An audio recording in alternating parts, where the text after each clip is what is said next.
Here we go. So it brings me to you. After 30 years of running around, I'm about to give you the very first ever presentation of the Great Pyramid seen again, visited again by me, because I wrote a lot about the Great Pyramid. But hardly 3-4 years ago, and I'll be very honest with you, I would not discuss the extraterrestrial possibility of a connection. You wouldn't have caught me dead discussing this. The reason being is mainly because I was very skeptical. I had a very skeptical approach. I'm an engineer, and I like my evidence and the facts and data, and I feel very uncomfortable to say things that I cannot back up. And which is fair enough. I mean, some people will say, well, you don't need to have evidence. That's fair enough. But I do need to have evidence. I think that the matter is so important. If there has been contact, or if there is contact, then we must have solid evidence. Because I'll tell you why. Because I'm an historian as well. I've written books about the Vatican. I've written books about the Rosicrucians, the Renaissance. It got me to study history in various forms. And what happens in history when there is really a paradigm change? It will only happen when the hardliners, when what we call the academic establishment is forced, not cajoled, is forced to look at the issue. They will not look at the extraterrestrial issue. They will not look at the pyramids. They will not consider an ancient civilization until you force them. And I learned this not just from the past. We have people like Copernicus. Copernicus, who developed the heliocentric theory. It took 300 years for the academic world and the Vatican to accept it. But they were forced to, because the evidence was overwhelming.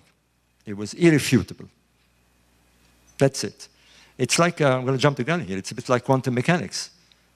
When they started experimenting and finding that particles can behave like waves, and they can be in multi places, and they can collapse if they're observed, it was so counterintuitive, but they were forced to accept its reality because it was true, it was a fact.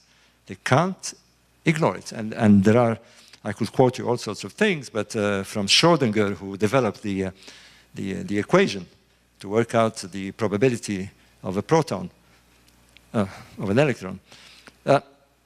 He said, I'm sorry that I worked it out, because it's made me think the way I don't want to think.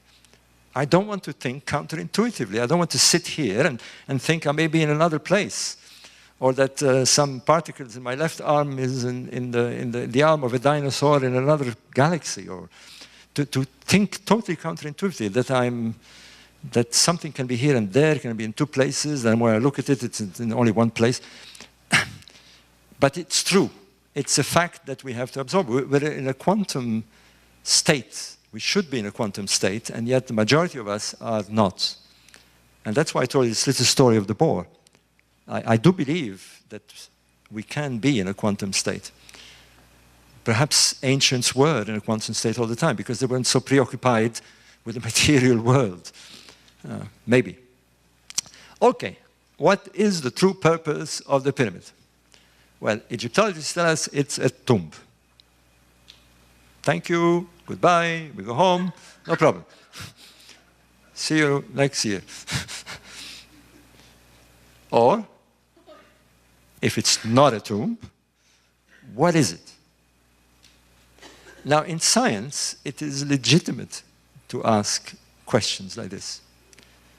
And I use the word science in a very, very broad way, because I know that there is a kind of, are you spiritual or are you scientific? No.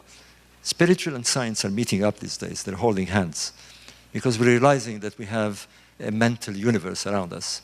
So I use the word science in that sense. A true researcher, unbiased researcher, will ask the questions. The question has to be asked when there is an anomaly. This monument, Let me give you a feel. Who has been to Egypt? Quite a lot of you. So you've all seen the Great Pyramid. You've seen the Great Pyramid. You've been inside, I guess. Yeah, you know what I mean. Not to sound pretentious, but going there and seeing the pyramid is wonderful. You go inside, it's wonderful.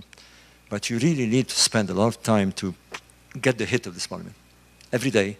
So I decided finally in 2005 to convince my wife again to leave England, because the kids had gone now and did their own lives, and to go to live in Egypt and try and settle, but this time next to the pyramid, literally next to the pyramid.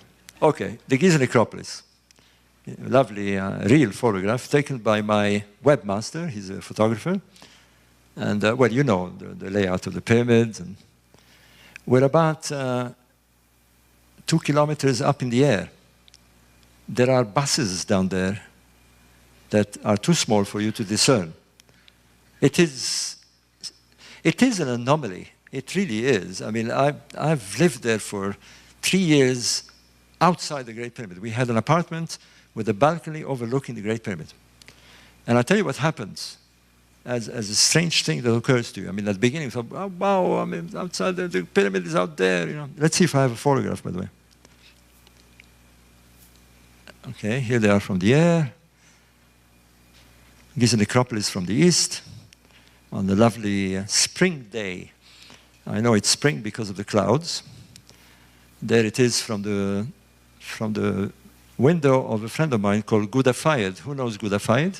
Ah, you're a friend of Ghouda Fayed. Yeah, well, I don't need to explain, you know, with him. Yeah, he has a guest house, by the way, called the Sphinx Guest House. If you ever go there and he has rooms, stay there. It's very basic, but boy. In fact, it faces the Great Sphinx. You wake up in the morning and you're eyeballing the Sphinx. It's amazing, isn't it? And there's the Great Pyramid. And there she is again. It gives you the scale. You can see some people. Pictures are deceiving. It's one of those things. If you're very, very close, because it's so big, your mind perceives it in a different way. It kind of brings it down a bit. The further you go away, the bigger it gets. It's a trick of the mind. It is big. It is big. Well, a few statistics. As you know, it's 146 meters high. It's got a square base. Each side of the base, apart from being aligned perfectly to the cardinal directions, is 230 meters long. If you go around it, it's a kilometer. Take about 20 minutes to walk around. There you can see the courses. I want you to pay attention to the entrance. My pointer doesn't show too much. The black dot you see there at the bottom is what you call the forced entrance. It was forced by Caliph al-Ma'mun's workmen in the 9th century. They cut their way, literally carved their way, and they stumbled on the ascending passage. We're going to see all this in a minute. The real entrance, the original entrance, is a bit higher up. We'll have a closer look at it. But it's not so much obvious in this picture. I think I have an next one here. Yeah. Do you notice something peculiar about the original entrance? It's offset. It's not at the center line of the monument. All sorts of theories about this. We'll get a closer look at this. Bon. So here it is. You can see a closer image. So these days, you will enter from the forced entrance. Well, those who have been inside know. And you will, I think I have pictures of what happens inside. There you are. Well, this is the original entrance. I'm sorry, the pointer is not working. Can you see a dot? But not on the screen. Huh? Anyway, the square is the original descending passage. Originally, you would have gone through there, but it was all covered, by the way. Let's see if I can show you how it was covered. I did a Photoshop. Okay, let me do very quickly here, you'll realize. I'll go back. Never mind. Okay, here we are. covering stones were covering this entrance, hence why Al-Ma'mun didn't realize there was an entrance and carved his way. You couldn't see the entrance. Now it's been exposed, and you would have gone, if it was in the days when it was open, down a descending passage into the living rock. It goes through some of the courses of the pyramid and then into the living rock, down, down, down, into the so-called subterranean chamber. We'll see it in a minute. This is a rough, well, a hand-drawn design of how the entrance looks like. These massive blocks, you see them, pitched blocks, you'll see them in a minute, are enormous. And we don't know why they put them there, because they really didn't need to have these blocks to hold the weight. But that's how it looks. I want to take you with pictures to a spot where it's dark there, and it's marked M. There are strange inscriptions. A lot of discussions has been around these inscriptions. Let's go there. That's a picture of the 1840s, I think, 1850s. You can see a British soldier there with his gun, and he's protecting the entrance for some reason. Is it clear? I'm seeing it a bit blurred. Is it clear? Sorry? Well, this is my friend. Unfortunately, who died a couple of years ago, Joanne Cunningham. She died of cancer. And we decided to bribe a few guards, and he'd let us go up there. It's not allowed, of course. And it shows you how rather precarious it is to climb. Below, she had to leave her boots, and below her is the original descending passage, and she's going up where they carved steps. These are modern carvings. And there she looks very scared. And finally gets at the entrance. Look at the scale. Look at the scale. These blocks are something else. They are absolutely enormous. We have no idea, really no idea. And I'm a construction engineer. Let me tell you, we have no idea how they put them there and why they put them there. Engineering-wise, it doesn't make sense. They serve no purpose, at least no purpose that we know. They may be symbolic. They may have a function that we haven't understood. There am I. She's taking the picture, Joanne. And I'm looking down at these inscriptions, which you will see here. Do you see them faintly? Yes? So I'm not wearing my glasses, but they're somewhere there. Yes? They look a bit rough.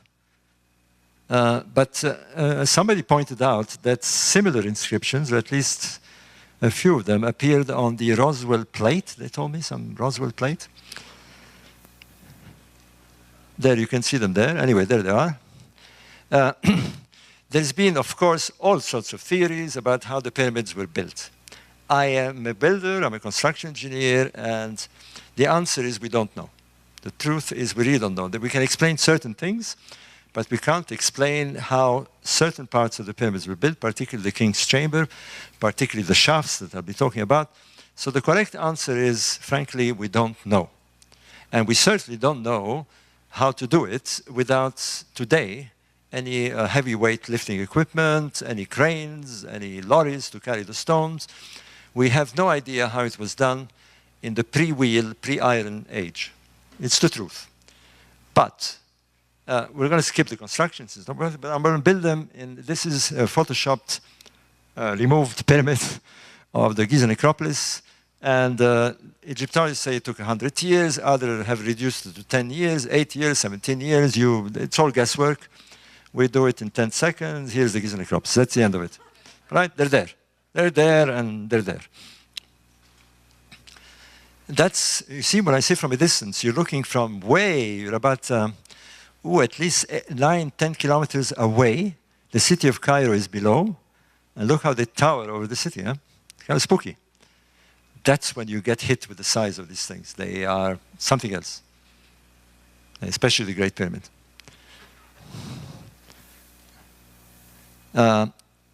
Time passes. This is during the, I think it was 1918, 1920, during the First World War, or after the First World War.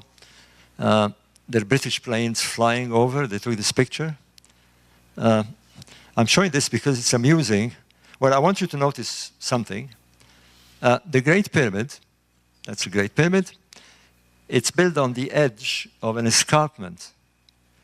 An escarpment. Now, let me tell you this. When you are going to build a monument that I'm sure they've worked it out before they build it, that's going to be that size, that is going to weigh 6 million tons. 6 million tons. You are not going to take any risk. You don't want to build half of it and then it begins to crack or collapse. You are going to make sure of two things. One is that the soil is hard enough to bear the load. Today, we would send soil experts, soil engineers, and they would measure, and they would measure, and they would measure, and remeasure, and make sure of their calculations, and then add a margin of safety of 100% on this case. They will not take the risk. But even if the soil proves to be good enough, they will not take the risk of placing a monument of that size or that weight near an escarpment. It's total madness, especially in the days of ancient Egypt, because the Nile would come and flap when it flooded near the escarpment. If this thing, the escarpment, collapses, the monument goes down, and yet it's there. Well, thank goodness, they obviously seem to have known that it would withstand. It certainly did, it's there. But today, we wouldn't do it. What we would do, if our client, the pharaoh, whoever it is, wanted to build this size pyramid, we'd say, listen, why are you taking the chance? Just move it about 50 feet, 100 feet further away from the escarpment. That's it. And we even more annoyingly, as I did say in one of my talks, I don't know if you're there, under the pyramid is a mound. The pyramid caps a mound. Now, you definitely don't want to build a monument of that size over a mound, over an irregular, non-regular foundation. It has to be perfectly flat. You have to distribute the weight equally. Otherwise, it's like building a house over a hill. If you're not flat in the hill, it's crazy. So all these factors make us consider that the point that they had to put it there no matter what. There was a very important reason to put it there. And they took the risk, and it worked. But it was more important for them to put it there than to avoid the risk. And we'll try and figure out why. Okay, we're going back in time. This is Second World War now, right? And they're flying over it. The pyramid is still there, and no matter how many wars we're going to have. And now, sadly, actually, it's the French Rafale planes that was sold to President El-Sisi, and they're flying over there, advertising the planes. It's such a disappointment for me that we associate pyramids with this sort of nonsense. And with all due respect to the French, they're selling armament of this kind to somebody who is a very dangerous man, but never mind. Let's move on.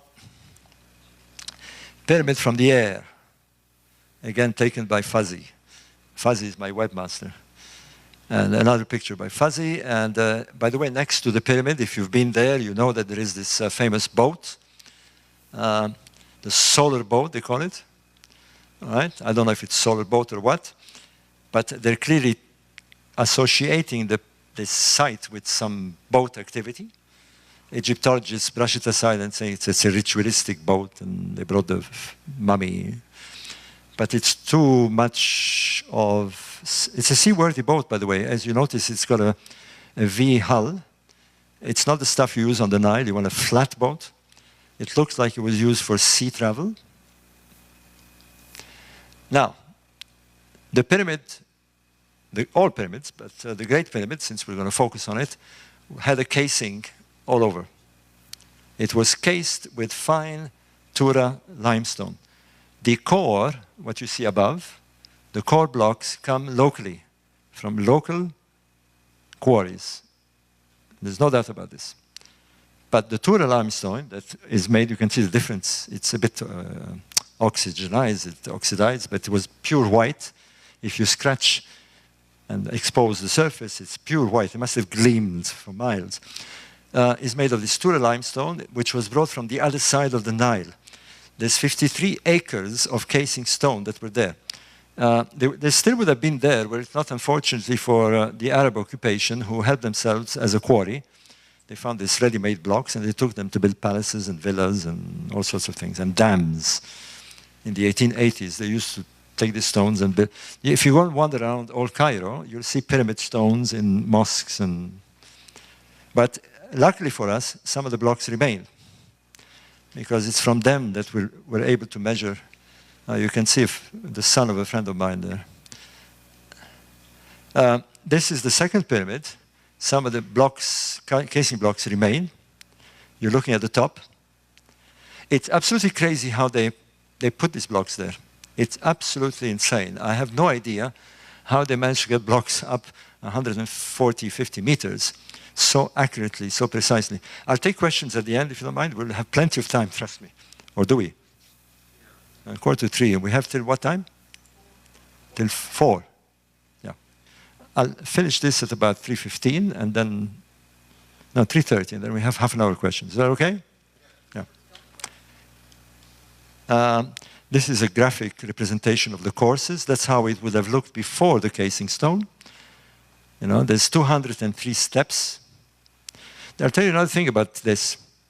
Egyptologists don't think about this, but as an engineer, I find it odd that each course is not the same height as the others. Each have a different height. Yes. Now, let me tell you what the problem is with that, as from an engineering point of view. I don't know how they build houses in this area, but in England, as you know, we build with bricks. And in England, they're very fussy, like in any other country in Europe. They have the British standard brick. It's exactly 12 inches by 4.5 inches. I know that because, you know, if it's not British, if you they deliver bricks and you measure them, it's not British standard, taking them back.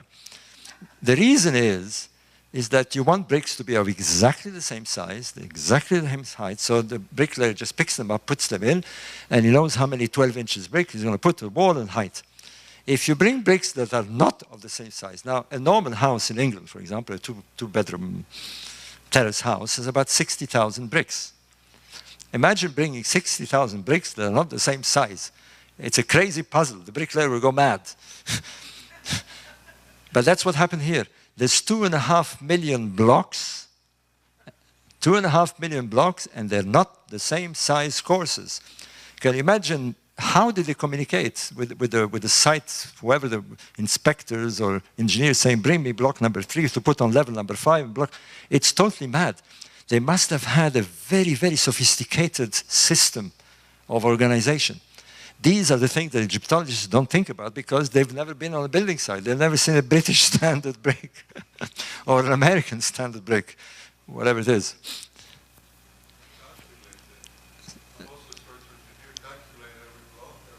Yeah, I mean, and how did they communicate with the quarry? Saying, listen, I need about 12 of the so much depth and 6 of the other depth because they're working on level number 5. They need a computer. Today I would go nuts to plan this thing. I was a planning engineer for many years, let me tell you. I would go berserk.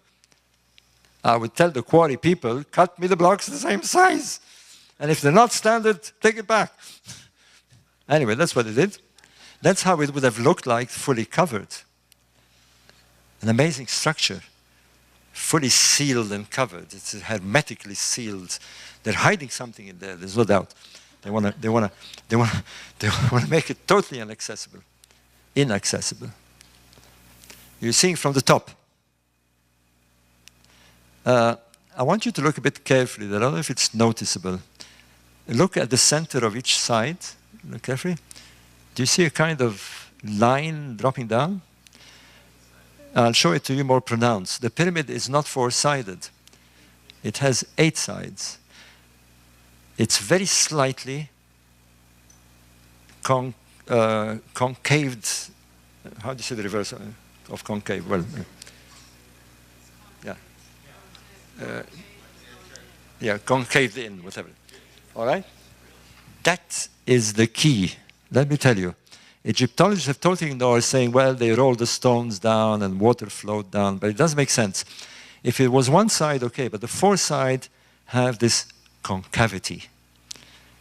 And it's only recently, it's been mentioned many times in the past, the first person to notice it. It has to be noticed with a certain amount of light. Let's see if we can see it better.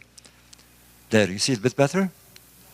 And this is a picture taken by another British guy. It's always a British.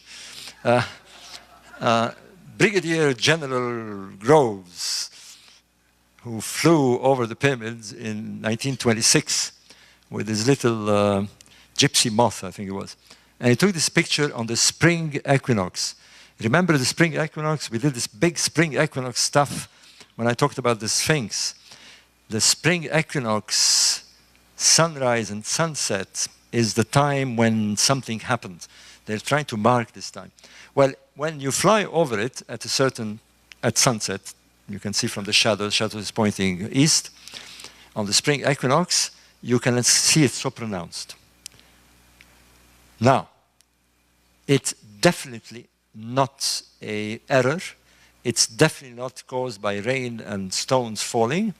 It is designed. And when you take that position that it is designed, you want to talk to an architect. Because any school child can design you a pyramid. It's not difficult. You make a square, and you decide on the height, and you join the lines, and you have a pyramid.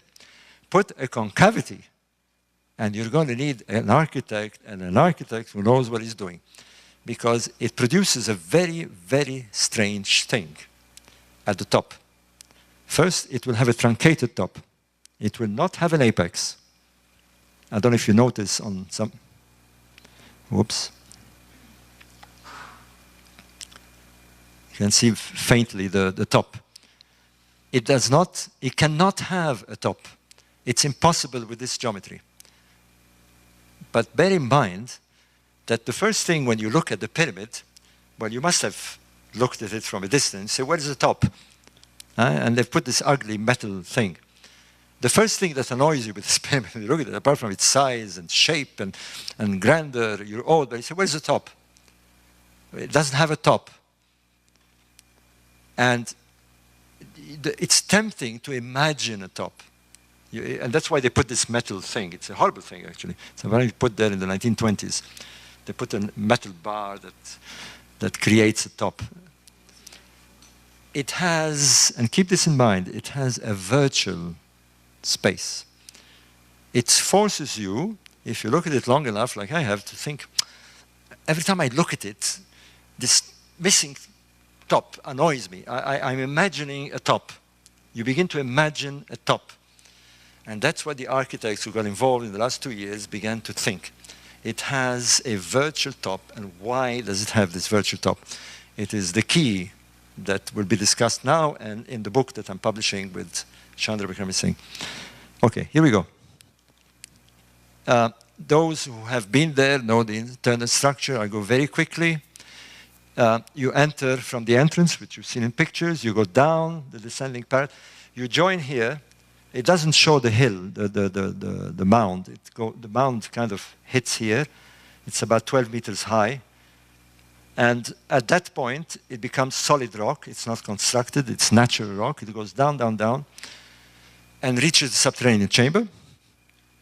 At this point, there's a junction. It was, and still is, blocked by so-called plugging stones, or the plugs, they're granite. You'll see pictures of them. Al-Ma'mun carved his way behind here and entered, finally found the entrance. And then you go up the ascending passage. You go up the ascending passage to reach a junction here. A junction here. A horizontal passage leading to the so-called Queen's Chamber with its famous 2 shafts. At the junction, you enter the Grand Gallery. Grand Gallery is 49 meters long. It looks like a cathedral within the pyramid. And you reach the floor level of what will be the King's Chamber. You pass through an antechamber, a small chamber, pop in into the King's Chamber. The King's Chamber is made, now here's the thing. Everything you see, the whole pyramid itself, the Grand Gallery, the Queen's Chamber, are made of limestone, local limestone. The only thing that is not made of limestone is the king's chamber. It's made of granite. Granite has to be imported from Upper Egypt. They brought this granite 900 kilometers from Aswan. We have no idea how they brought this in. Some of the blocks of the chamber, which you will see, are about 50 to 60 tons. It's got roof beams. It's got 43 beams that form the so-called chambers. You see the chambers above, the so-called relief chambers. I'll talk about this as we go along. The relief chambers have been the focus of attention lately because they're supposed to be the name of Khufu in there. But we think now it might be a fake. And 2 Germans. You've heard of the cartouche scandal, no? You did? Who did? Okay, well, I'll kind of mention it briefly as we go along. But something happened in there 2 years ago. And I was accused of paying these Germans to steal the cartouche of Khufu by Zahi Hawass. I ended up on the list of Interpol and the Minister of Foreign Affairs and crazy business. But anyway, that's another story. Okay, back to the entrance. Okay, here's the entrance. You can, oh, here it is. I did a kind of, it was shut. You couldn't see there was an entrance, okay? That's a Photoshop image, of course. So that's why Ma'mun had to come and cut his way through. You can see, this is a diagram. You can see the Ma'mun entrance, the breach. And he goes and meets the, behind the plugs. I can't see very well here. It's written granite plugs, yes. And he goes, somehow by luck, we have no idea how he navigated through. Yes, there's all sorts of theories which we'll discuss. You can ask the questions at the end, because it sounds bizarre that he knew where to go. He actually hit the right spot and found the ascending passage. We're suspecting now, or my brother does, that in fact Ma'mun had come from the inside, not from the outside. Because of, let's see if we show it here, because of the so-called well shaft, but I'll talk this at the end. All right. So that's the pyramid. Now let's look at the pigeons. Okay, here are the plugs. You see them? This is bizarre. The ascending path, now the whole idea, according to Egyptologists, was that they plugged the pyramid once they had brought the sarcophagus in the king's chamber, and they let plugs slide down from the grand gallery, and they were blocked here. There was a kind of blocking stone. These plugs, there's 3 of them, they weigh about 5 tons apiece, so collective is about 15 tons. And somehow they were slid down under gravity, and because of the blocking, nobody could see the entrance. And so people would be tricked to go down and not know there was an ascending passage. Engineers think it's ridiculous. It's absolutely ridiculous for 2 reasons. One is, imagine that this was the intention. If this was the intention, then they must have had the blocks inside, probably in the Grand Gallery, according to Egyptologists. And when everything was finished and they put the sarcophagus and everything, somehow there was a mechanism to release these blocks one by one, and they would shoot down the ascending passage and hit and find the exact spot at the exact speed. Now, suppose they didn't. As an engineer, I wouldn't take the risk. Maybe they get blocked halfway through, or they just break through.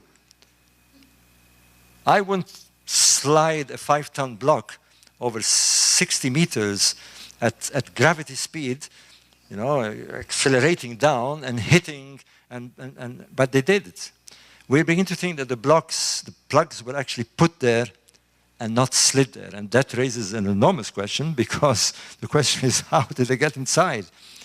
There must be another entrance, which we haven't found.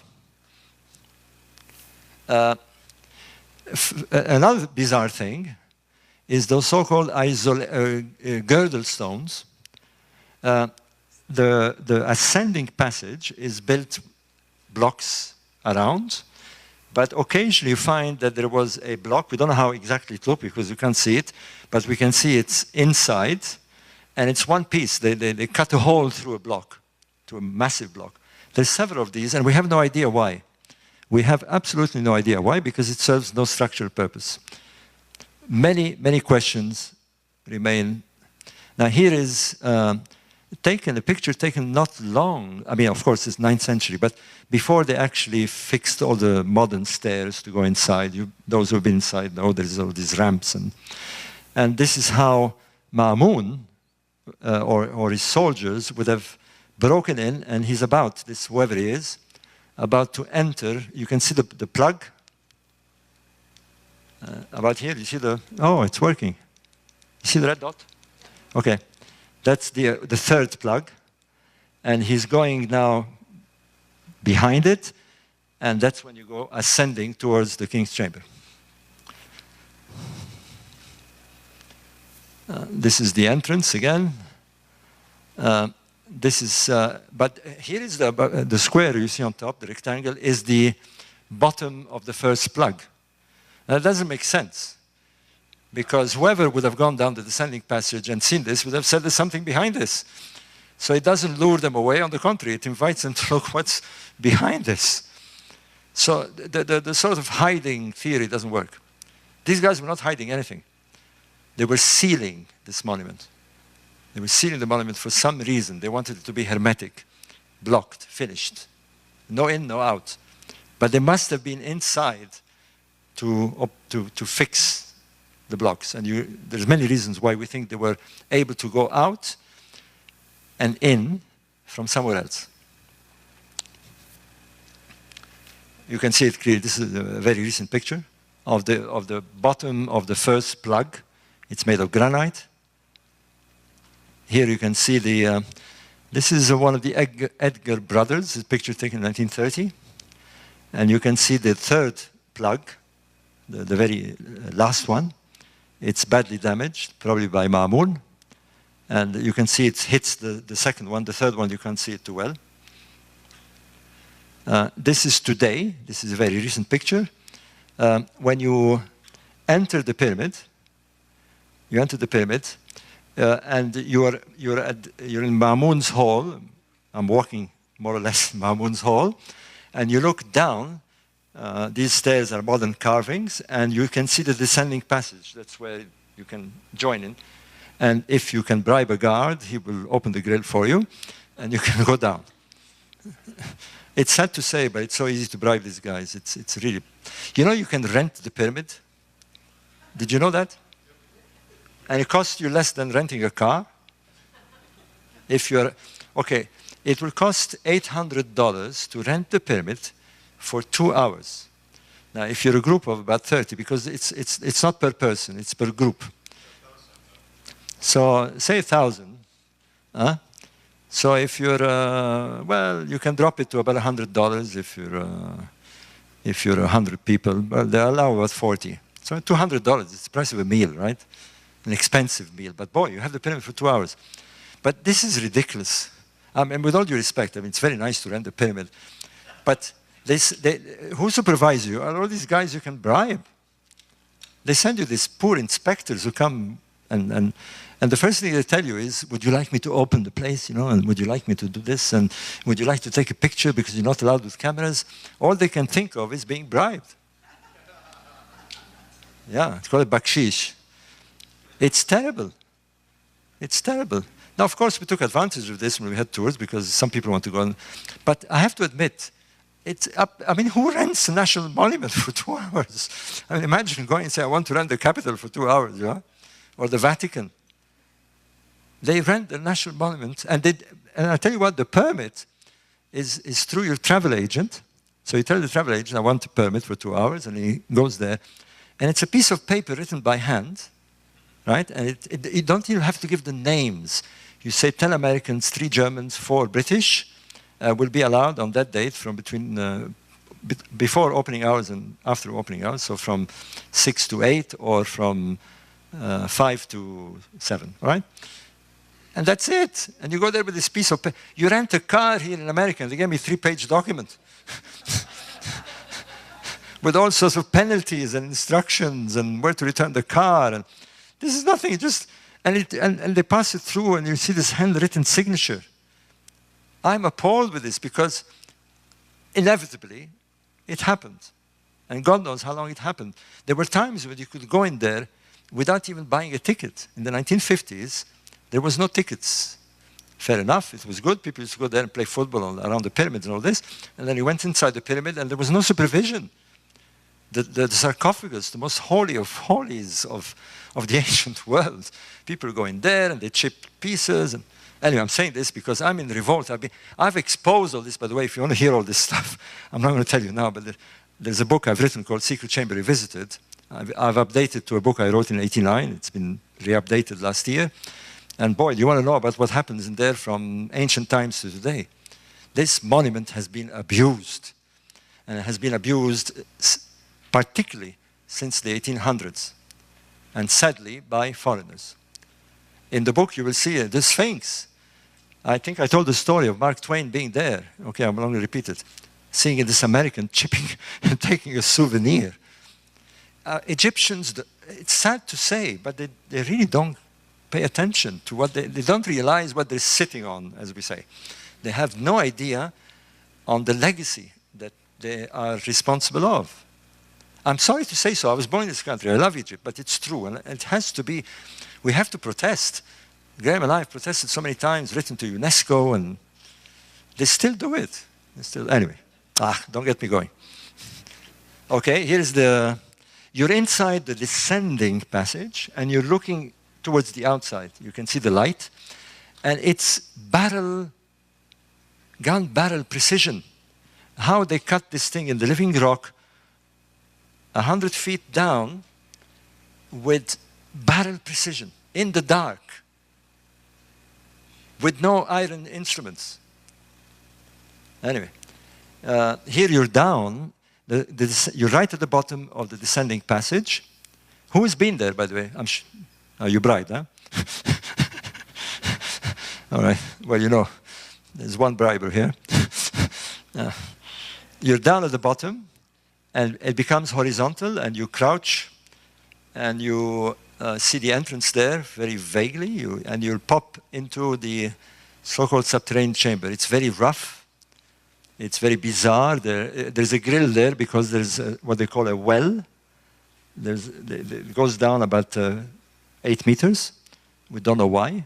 People think that there might have been water, but it's extremely rough. It doesn't at all resemble the chambers you will see in the top. And we think now, Schock and I are very convinced that we're dealing with a much, much, much, much more ancient site. This mound contained this chamber and the descending passage long before the pyramid was built. And this is probably why the pyramid had to go on top, because that spot, and only that spot, had to have this pyramid. And we must ask the question, again, from the scientific point of view, why only that spot?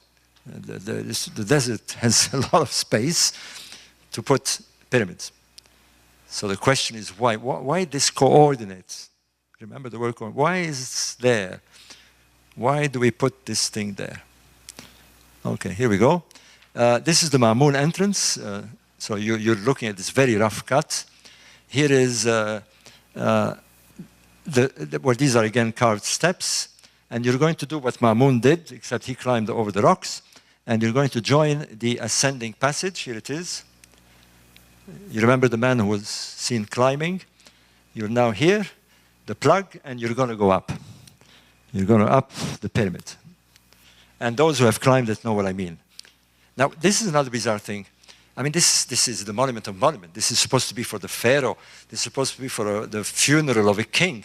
Why should the whole crouch? Because, and carry whatever they're supposed to carry, the sarcophagus. Well, we know that it's impossible to carry sarcophagus full stop. But this particular sarcophagus is larger than the ascending passage. So they weren't doing this to they have a reason. We have to ask the question, why? Is it something to do with the numbers, the size, the shape, the mathematics, the geometry? Here is a better picture of it.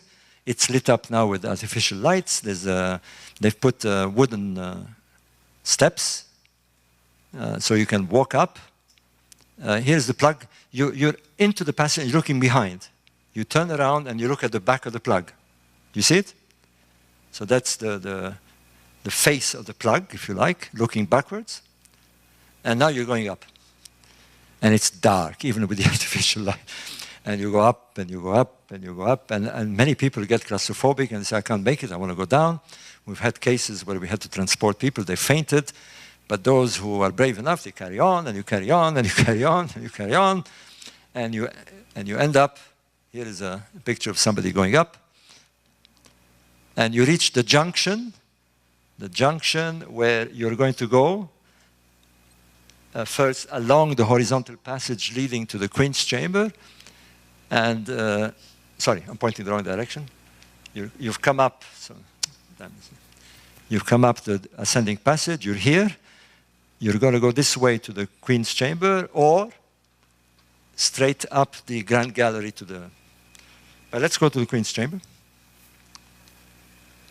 There's a grill, can't go, but if you have about $25, and the guard is there, and you give him $25, he brings the key out and opens the grill, and you go in. I have to tell you this. I mean, this is America, right? But imagine going to a policeman in the street and saying, I want to park my car here, and it's forbidden, here is $3. What would happen?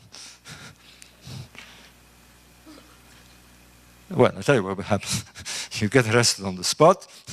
I mean, if he's nice, he's going to give you a big, in English we say bollocking. You're going to get a real spanking, verbal spanking, and he's going to, don't do it again, and if you do it again, I'll arrest you. You can't bribe me, hopefully. Or at least not this way.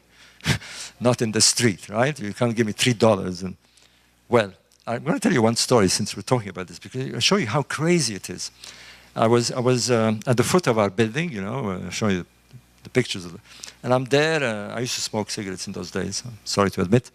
And I was there smoking with the doorman, and an American guy comes by, and he sees me, and he says, wow, this is a crazy traffic. Now, in the morning there, it's absolutely nuts in the street.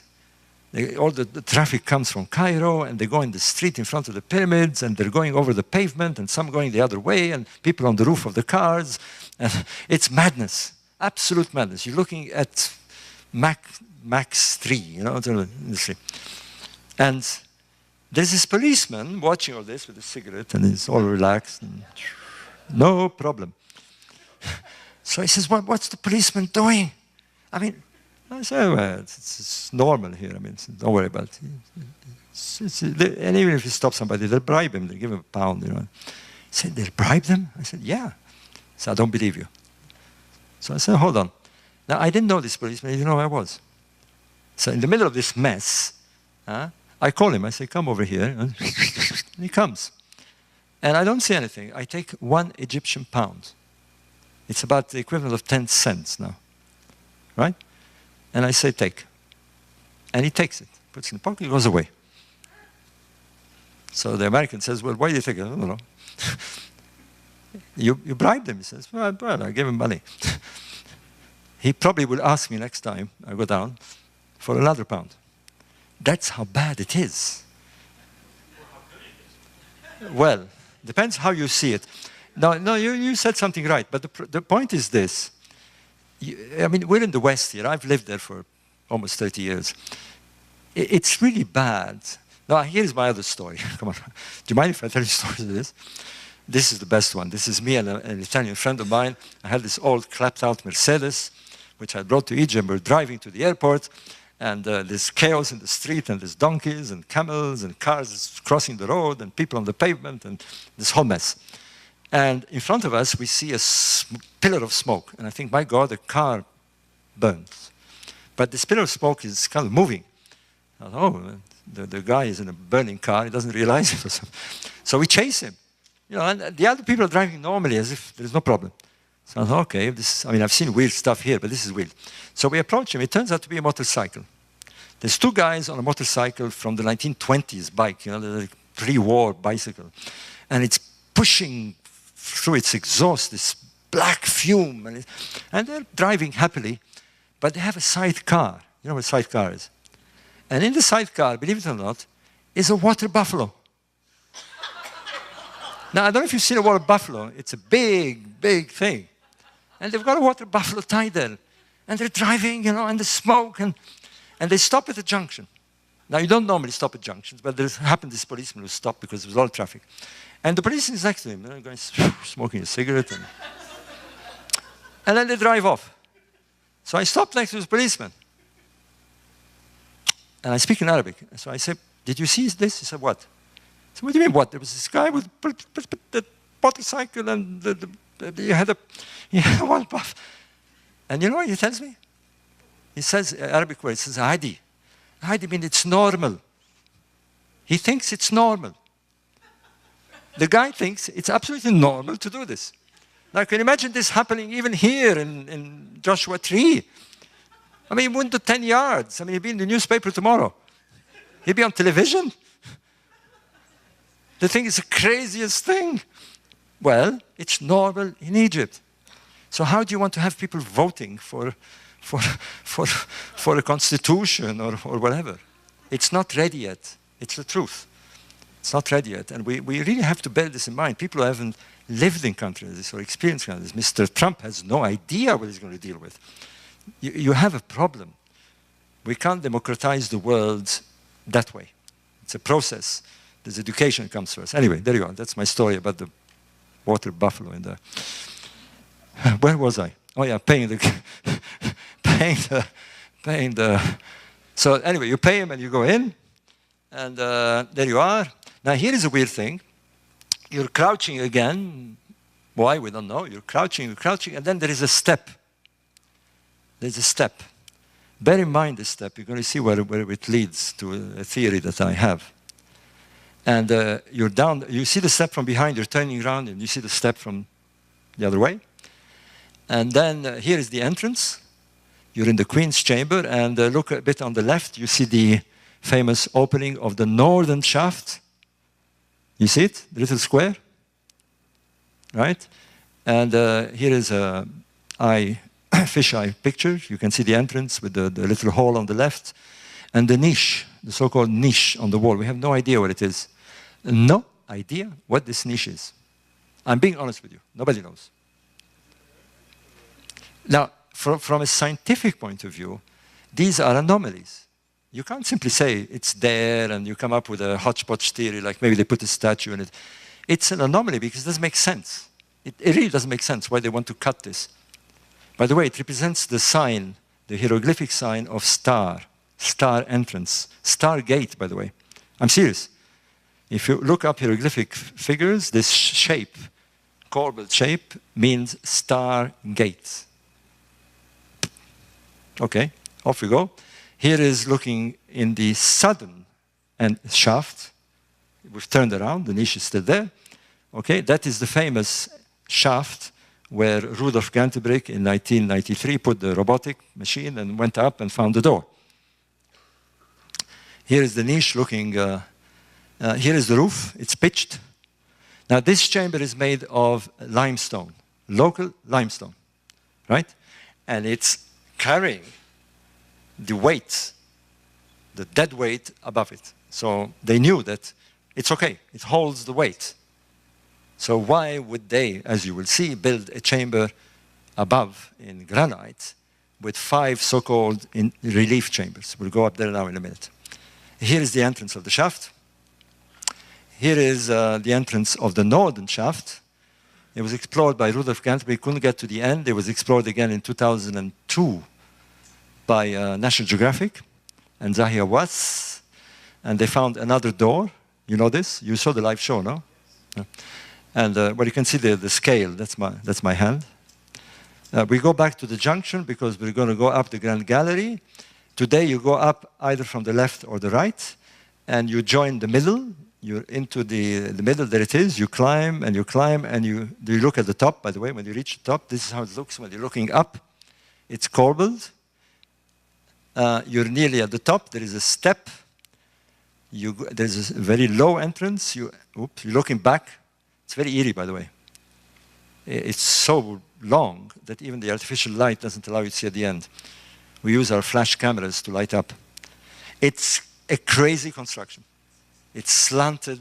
It's building a cathedral on a slope. That's the best way to describe it. It's amazing.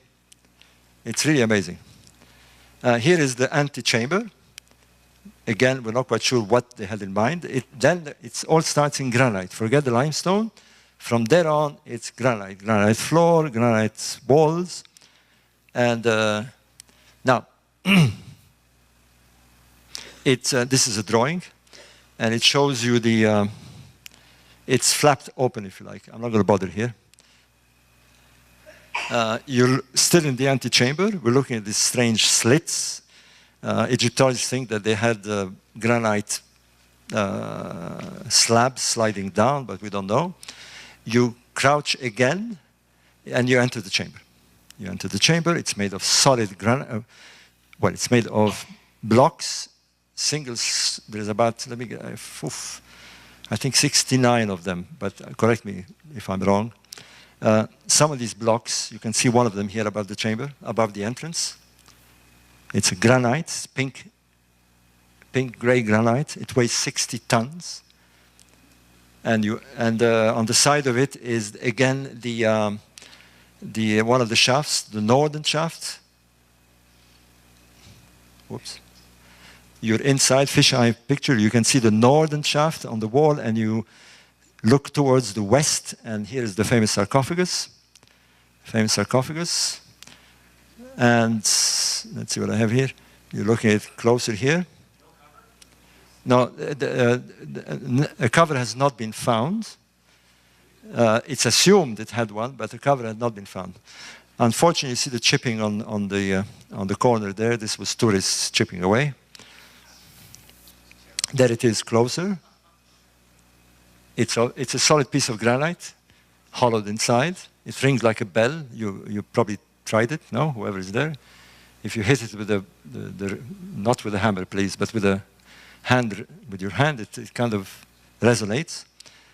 Here it is, badly damaged, by the way, and you can see all the chippings done over the last 2 centuries. Here is the northern shaft. Whoops. And here is, it's a bit confusing, but here is the southern shaft, the famous southern shaft pointing to Orion. Clearly, they tried to break in, probably in the days of Mamun. It's badly damaged all around. It was rounded.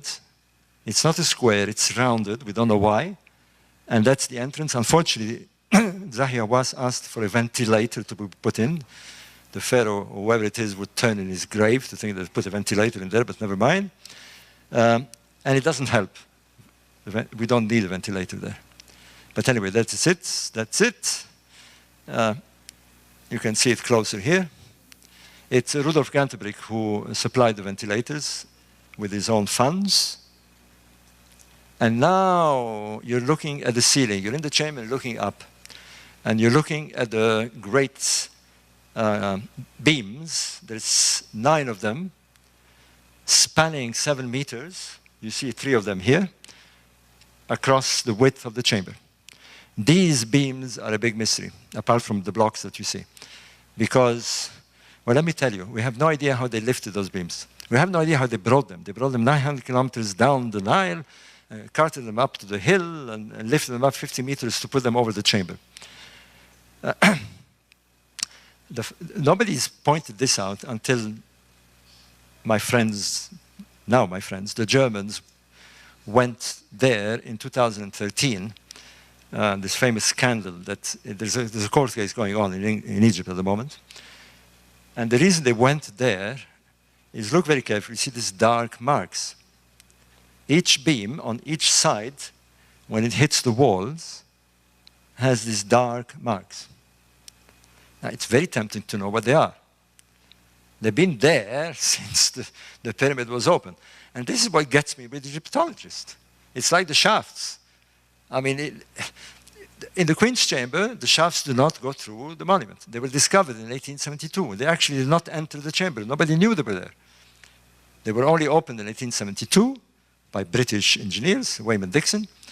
And it took till 1993 for somebody to be curious enough to say, let's put a machine there and have a look. And he wasn't an Egyptologist. He was Rudolf Gantenbrink. And he thought he was doing them a favor. They took him to court. It's really crazy. Well, these guys finally said, look, somebody's got to test this damn thing. So they got themselves a 2-hour permit. They did. And they even arranged, this is the crazy thing, they asked the inspector, they knew the inspector that was going to come and supervise, and said, can you supply us with a ladder Because you need a ladder. It's 7 meters high. You need a ladder to go up there. So they brought them a ladder. And they came with their tools and everything, and the ladder, let's see if you see them here. And you can see it clearer, right? Here is where they took samples. They took samples. Maybe I have a picture. There is the ladder. I know this, but they gave me the pictures. We're all friends now. The reason we're friends is that when this was discovered, they actually put it on YouTube. They filmed the whole thing and put it on YouTube. They were there in April 2013, but in December 2013, they put it on YouTube, and of course, when everybody saw it, they went berserk. And Zahi Hawass, the fool, went to the Egyptian newspaper and said, an Egyptian Jew from Alexandria, Robert Boval, paid the Germans to steal the samples. And I thought, shah! And you can't believe what this is called. Interpol, the Ministry of Foreign Affairs, mess. I went to Egypt. I went to talk to the newspapers. It's a mess. Anyway, I'm not going to tell this. My wife made me promise not to mention this story because it went on for 3 years. The court case is still on. Okay, anyway, they went up the ladder. Oh, well. Here he is. Here they are. I mean, how can you do this in a national monument without permission? Yeah. So where are you now? Me, I'm not there, no, thank goodness. Sorry? Now the pyramid has another story. Now the pyramid has another story. Yeah, well. Crazies. Well, they weren't crazy. You finally get to this point of frustration because they kept writing to the Egyptian government, can we have samples of this? All it needs is somebody go there and scratch a bit, and they only wanted a few milligrams. Nothing doing. So do it yourself. I mean, you know, come on. Explore the shaft yourself. The door in the shaft has not been opened yet. It's found in 1993. We're 2017. Rudolf Ganderberg gave up a long, long time ago, trust me. You couldn't believe the problems he had. They took him to court and a whole mess and, you know, and accusations. It became political and he waited and he gave up. I got him on the phone a couple of months ago. You don't want to talk about the pyramid. Finished. These people are crazy. How uncurious can you be not to open this door, for God's sake? I mean, the whole world wants to know what's behind the door, right? Not the Egyptologists. Well, so finally, after years of frustration, they said, we're going to do it ourselves. So they got the permit, they went there, they took the ladder, went there. Let me tell you, I'll jump very quickly here. They found, when they sent the samples to a laboratory in Dresden, instead of thanking them for doing this, they were taken to court. They gave them 5 years sentence. Luckily, they were in Germany. They put all the Egyptians in jail. There's 12 of them in jail. And they banned all the institutes that were involved with this. The idiots. It's a scientific exploration. They wanted to help the Egyptian authorities. Anyway, they took the samples. And let me tell you, they found something rather odd. They found that these black marks contained iron. There shouldn't be iron in 2500 BC. They used iron. What for? We're not sure yet. So we're... okay. Here they are, looking down from the ladder. And there is one of the inspectors happily holding the ladder for them. It is laughable, I have to admit. I mean, they can't believe. They thought it was all okay. I mean, they asked the inspector, he brought the ladder, and then they find they want to go to court and all this stuff. And, okay, anyway. You can see the sarcophagus. They're putting their hats and their gear and, on the left. All right, anyway. But what they did afterwards, having taken the samples from the roof, now you can see something very weird here, and we don't know what it means. This is the roof. Sorry, I'm pointing here. I can't point in two places, unless I'm quantum. All right? Try imagine me there. Okay. The beams, right? You're seeing cross-section, and they took samples from the underside, but there are 5 other so-called relief chambers. They're very low, and they weren't known to exist until 1837. Well, one of them was known since 1663. Some crazy traveler cut above, you see here, he cut a passage and found what is known as, he was called Davison. He was a British guy as well, I mean, it's another British. And it's known as the Davison chamber. But the other chambers above were known to exist. It's only another British, Colonel Howard Vyse, who used gunpowder, by the way. In those days, not only let them do what they want, they let them blow the pyramid apart. This guy went with gunpowder, and he blew his way through the other chambers. You know, resonating gunpowder in the pyramid. Okay, anyway. But what he found in there were inscriptions painted with red ochre paint.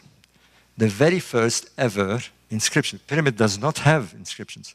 The pyramid, by the way, is totally devoid of texts. Somebody was asking me, it does not have any texts, which is very weird because all their monuments are full of texts, and particularly pyramids of the following dynasty. This is supposed to be 4th dynasty. 5th and 6th dynasty are loaded with pyramid text. I talked about this yesterday. But these red ochre inscriptions are there, and in the 5th one, now they have English names, so I keep looking at you guys. One is called Wellington's Chamber, because Howard Vyse opened them in 1837 when the Duke of Wellington was very popular. Then the other one was Nelson, of course. The third one was Lady Arbuthnot. Who the hell is Lady Arbuthnot? Well, apparently she was the wife of a diplomat working in Turkey. She was visiting. So she has the distinction of having chamber number 4, Lady Arbuthnot. And the last one was Campbell. Campbell apparently was a consul in Alexandria. Anyway, in Campbell's room, there is the famous so-called cartouche of King Khufu. It is the only piece of evidence that associates this monument to the so-called King Khufu of the 4th dynasty. And Egyptologists cling to it like their life depends on it, because without this cartouche, it's open game. And it looks like this cartouche may be a fake. There's this book being published recently by a friend of mine, Scott Crichton. It's called The Great Pyramid Hoax. He's done a huge research on it. It may or may not be a fake. In any case, you'd think, because this cartouche was known since 1837, you'd think that after such a long time, somebody would bother to carbon date this bloody cartouche once and for all, right? Well, they didn't. So this German said, well, since we're here and we got the ladder, why not? You should meet, I've asked them to bring him here. I'm going to talk to Victoria. Funny guy, Dominic Gorlitz, his name. And the other one is Stefan Erdmann. Dominic is a lovely man. The Egyptian put what they call a red flag on him, on Interpol. They want to have him extradited. And all the other countries removed the red flag. They can't see the crime here, except the Egyptians. And he went to Oman a month ago, and the poor guy got arrested. Because when he tried to get out of the country, the immigration said, "Oh, the Egyptians want you in their country. We arrest you." Took him a month to get him out. I had to get involved with the ambassador there, and you name it. But he's a lovely man. He's such, he can't believe what's going on. They want to put him in jail. They want to, anyway, he went up there, and I don't know if I have the picture, but he took a sample, not from the cartouche. He was very cautious. He didn't want to damage the cartouche. He took a sample from another piece of red ochre, hieroglyph, to test. But the Egyptian idiots accused me of paying him to steal the cartouche, let alone take a sample. That's Hawass who did it. You honestly cannot imagine the mess. It was the front page of the newspaper. Thank goodness I was not in Egypt. I would have been in jail. I wouldn't be here. All right, let's go back to the pyramid. Yeah, I'll answer questions. Yes. I'll take all the questions in about, I got to 4:15. So in about 15 minutes, I'll take questions. I'll move. Okay, there is the so-called, sorry, let me go back. You notice this strange cut. Sorry, I have to go here and there. So this is known as the so-called well, or robber's well, various names, or shaft. Nobody knows why it's there. Egyptologists think that it's because when they lowered the plugs and they finished with everything inside, they escaped because there was no way out. The workers escaped through this well, went into the descending passage and out of the pyramid. But we don't think so. There's all sorts of theories. Here is a diagram of the well. I'm not going to go through here because, frankly, there's a man, but I have no idea who he is. One of the inspectors in Egypt was with him, and he took a photograph. Apparently, he's English, again. And he's coming into what is known as the grotto. In the middle of the course, there's this strange grotto. We have no idea. There he is. I've put the picture on the internet, but he hasn't come out. And he's trying to, there he is. That's the grotto at the bottom. That's where he is. And here are the plugs again.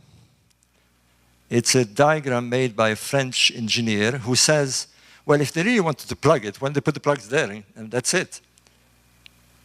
I mean, why slide them down and take the risk? I mean, it was easier to slide them into the descending passage, and that's it. But anyway, there are all sorts of theories. I'm not going to bother. Here is me with the pigeons again now. And now we want to go and look at these pigeons. We have 15 minutes to go very quickly, maybe 20 minutes. I'll go, here it is. And I need you to read this because we are, scientists have been convinced that without mathematics, we're not going to understand anything. We need to speak the language of the universe.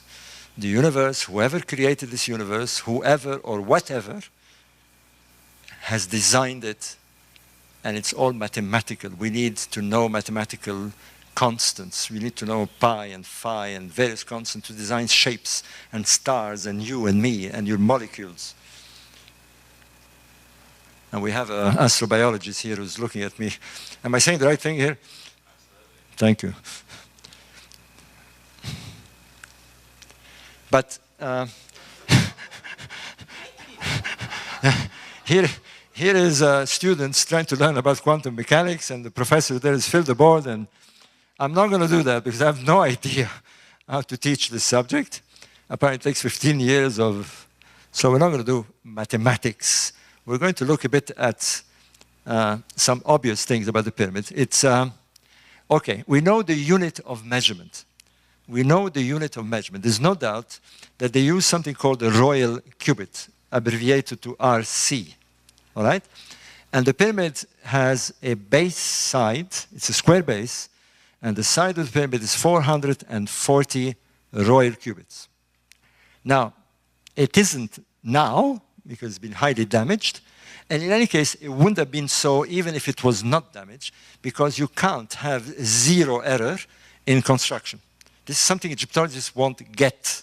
Even today, if a client or an architect comes to me, and I'm the construction engineer, and he says, I want to build a house and I want zero tolerance, I tell him, forget it. Can't be done. You will always have a tolerance. My bricklayers cannot lay the bricks with zero tolerance. And if you want zero tolerance, we can try it. It costs you a lot of money, but we probably won't do it. But we can try it because it will cost you a lot of money because we have to measure with very precise instruments. And if you want to have it precisely directed to the cardinal direction, it's going to cost you more. That's it. Egyptologists don't get this. You cannot have zero tolerance. So they keep talking about the measured pyramid. No, we're talking about the designed pyramid. It is designed, and that is sure, and they don't argue with us, 440 royal cubits base side, 280 royal cubits height. But this is weird. This is weird. Because, now, we know the size of the royal cubits. It is precisely, look at the top in red, 0.5236 meters to 4 decimal points. We know exactly its size. So we have 280 up, 440 down. That means the side, if you multiply this by 4, you get 1,760 perimeter, square perimeter, right? Well, here's the odd thing. The first thing you notice is that,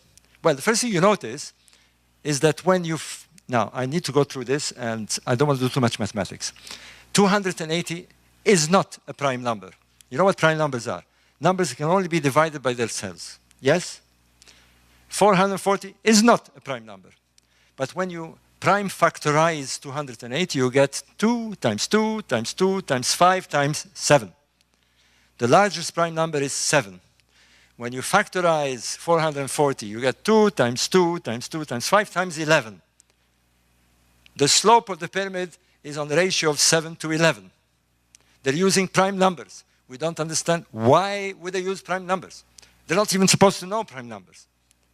Why does the architect have in mind prime numbers? You remember the film Contact? Who's seen Contact? Who's read the book? Well, a few. You should read the book. Read the original, Carl Sagan's book. It's a novel, but it's based on his ideas. You remember how they get the message?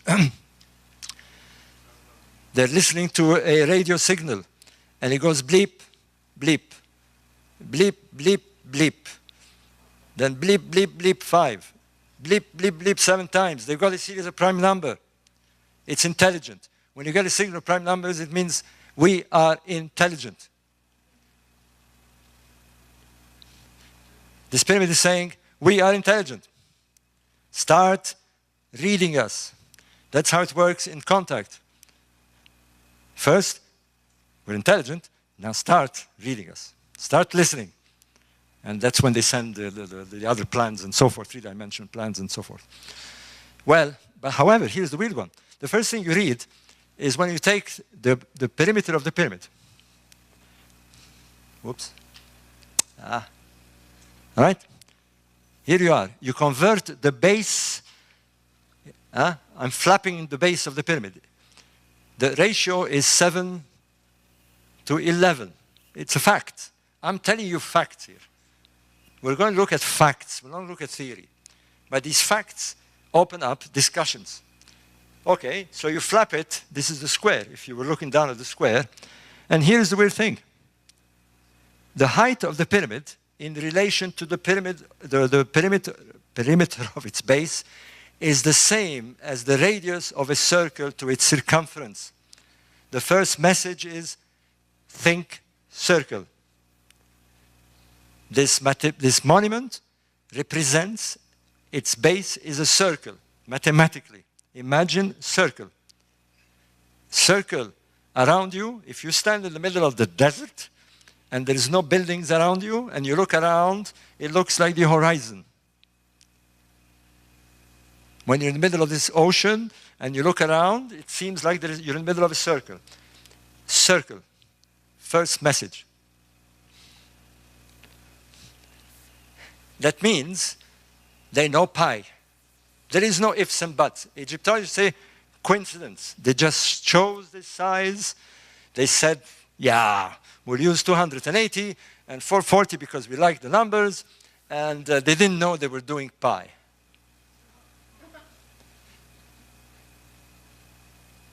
You know what it takes to plan a monument like this? It isn't some jerk taking a piece of paper and saying, they want to build a 280 royal cubit size pyramid with a 440 base, and it's going to have 2.5 million blocks. Yeah, no problem. There it is. No, there's years of calculations, years of planning. We won't build anything without properly planning it today. This architect knows what he's doing. Who is he? So far, he's intriguing us. He wants us to think of a monument that is supposed to represent a base of a circle, a circumference. Okay, good. We get it so far, thank you. But then, when you take the ratio of 11 to its height, 14, twice 7, you find something very odd. The hypotenuse of this ratio provides a figure, 17.8. What does it mean? Nothing. Does it ring a bell? No, 17.8.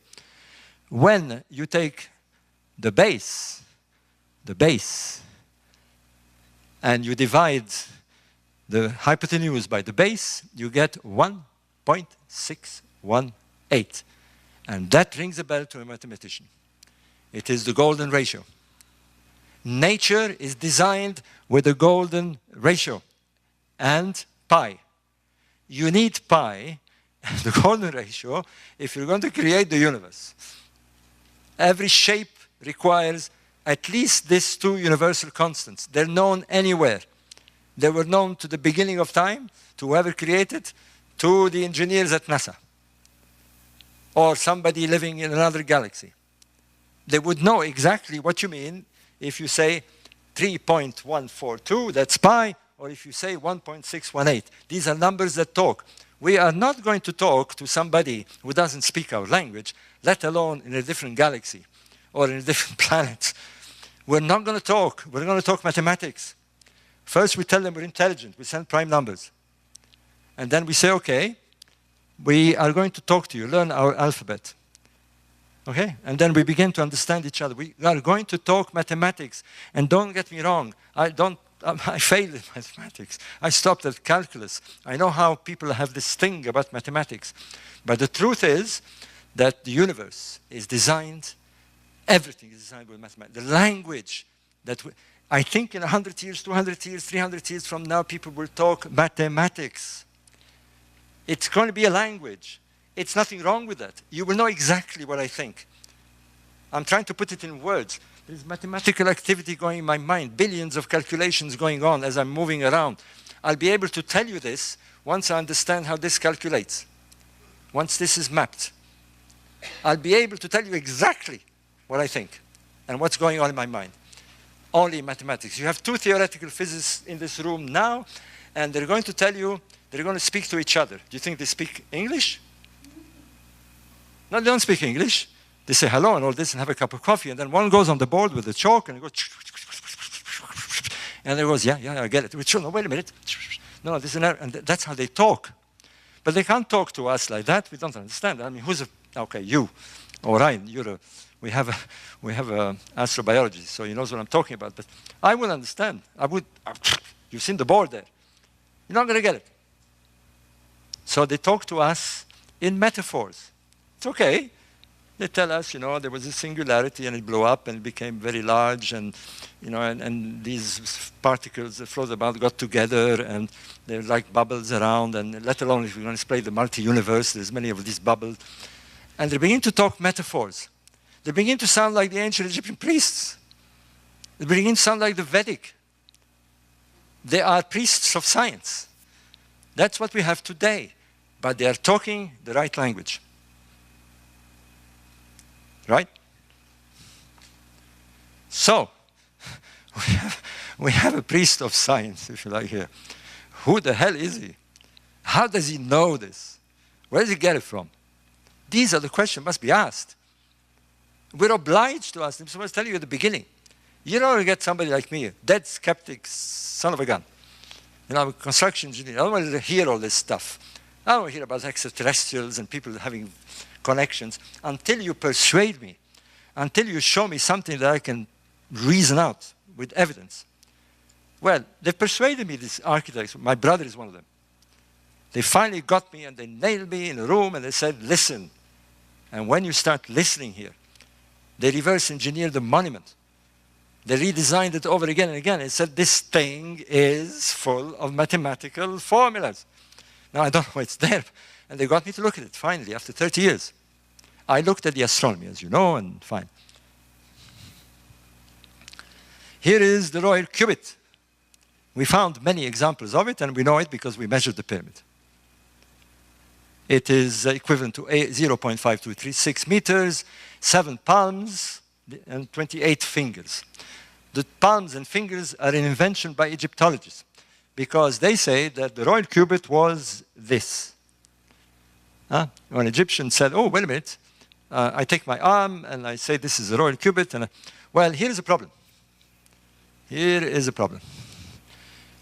Because this is coincidence pigeon number 3. I'm skipping a few because we have so many. There's about 75 of them. So coincidence pigeon number 3 immediately raises one huge question. If you take a circle, any circle, and you give it a diameter, the diameter of a circle, unit 1, whether it's 1 foot, whether it's 1 meter, whether it's 1 kilometer, whether it's 1 mile, as long as it's 1, the circumference is inevitably going to be 3.142 of that unit, because it's pi.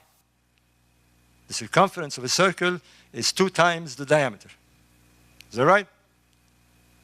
2 times 2. All right? 3.146. Huh? Am I saying the right thing here?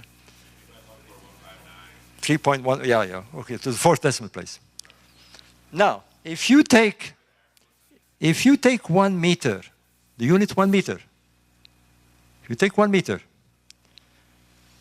then you have a circumference of 3.1459 meters circumference. You divide this by 6, and you get the royal cubit, precisely to 4 decimal places.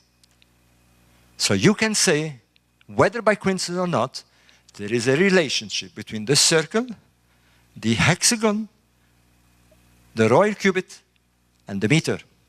It is a fact, whether it is a coincidence or not.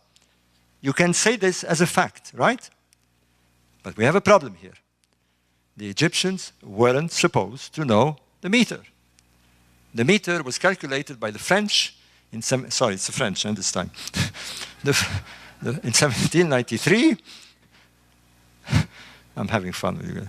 1793, and the reason how they did it, they had to measure, estimate properly, very accurately, the measure between the equator and the pole. They needed to know the curvature of the Earth exactly, and then this distance from the equator to the pole was divided by 10 millionth units, and they got the meter. That's how the meter was found. You need to know the circumference of the planet to know the meter.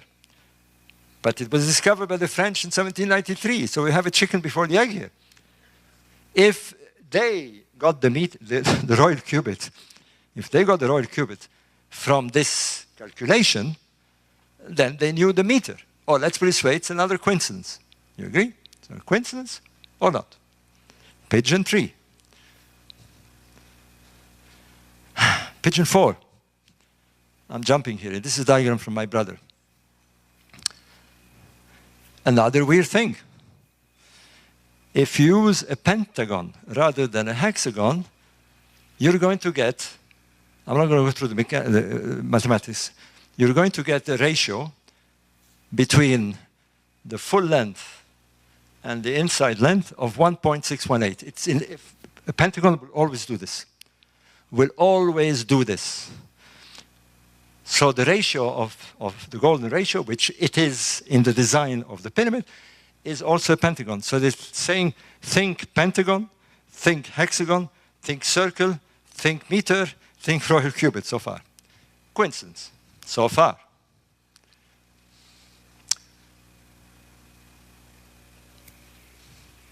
Now we come to the concavity.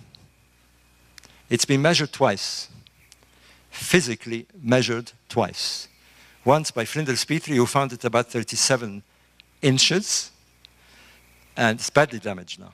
And once by a Frenchman called André Pochon, who found it to be 0.92 meters, about that depth.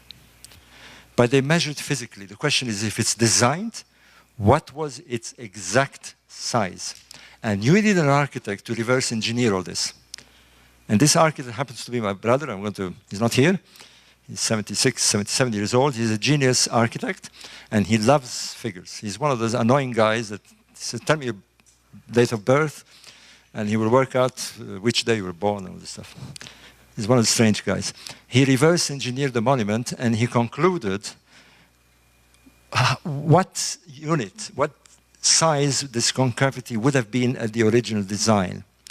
And when you redesign the pyramid, there it is. Look, but one of the things that led him to suspect what it might be is when you insert a pentagon in the circle that represents the circumference of the pyramid, 1760, you get 0.5236. If you multiply by the royal cubit, and you divide this by 5, you get 352 royal cubits. You multiply, but you get 184.3 meters. What does it mean? What's these numbers? Well, I can tell you, and you'll find out, I'll point this now. I know this because I've studied. If you multiply 184.3 by 10, you get 1,843 meters. It is the exact, not approximate, it is the exact dimension of 1 minute of a degree at the equator. These people not only measured the circumference of the planet, they knew the exact measurement of 1 single degree. Why? You're going to see why now. I can't read too carefully here. He took a hunch.